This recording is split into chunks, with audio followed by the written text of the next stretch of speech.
Hey there, juniors and seniors. I am checking in with you to get a read on what you're feeling for interest and comfort level of you and your parents for immersions this year.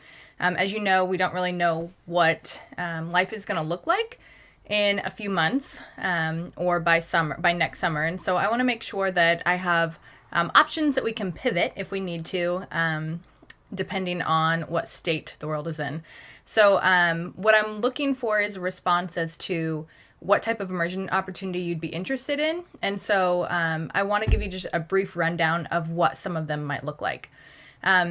We are looking at in-person week-long traveling immersions, which would be the typical immersions that we do over the summer, to places that typically have been hit by natural disasters like hurricanes or whatnot, but like Houston.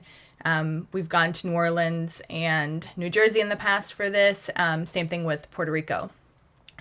For these week-long in-person immersions, we'll probably have to stick to immersions that have limited contact with other people, just to be extra safe. There would be guidelines in place that we'd figure out for safety for students in order to go, like keeping your distance for a couple weeks leading up to the immersion, keeping your distance from people so that we make sure that everybody is healthy before going on the immersion together, wearing masks pretty much all the time, and still probably at that time keeping some kind of distance while we're on the immersion.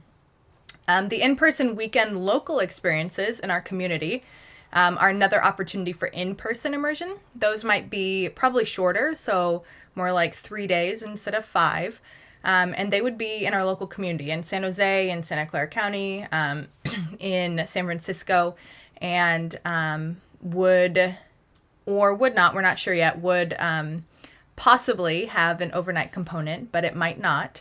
It might involve, depending on where we're at, it might involve staying at your own home overnight. But those would be really getting a look at our local community in terms of immersing ourselves in justice issues that face our local community.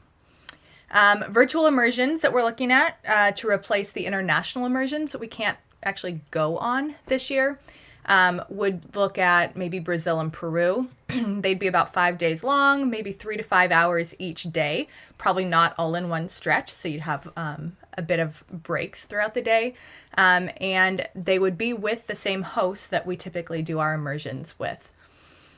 A virtual teach-in conference on faith and justice. This is actually happening in October. This wouldn't necessarily rule you out for other immersions, but I'm just trying to gauge interest in this. This is through the Ignatian Solidarity Network, and they have speakers on racial justice, on immigrant justice, on housing and human rights, and a slew of other justice topics. And so this is more of a conference than an immersion, but something that would be really great for those interested in social justice.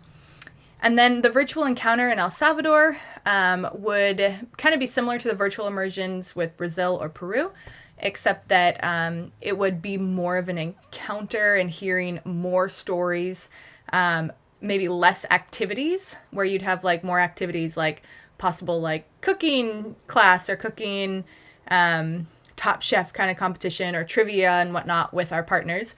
This would be in El Salvador more of like the encounters of hearing Salvadorans speak about their lives, their history, their hopes for the future, and less of that game aspect, more of the social justice aspect. So those are what I'm looking at. Hopefully that gives you a little bit more information when you're deciding what are things that you might be interested in for this coming year immersion. All right, thanks.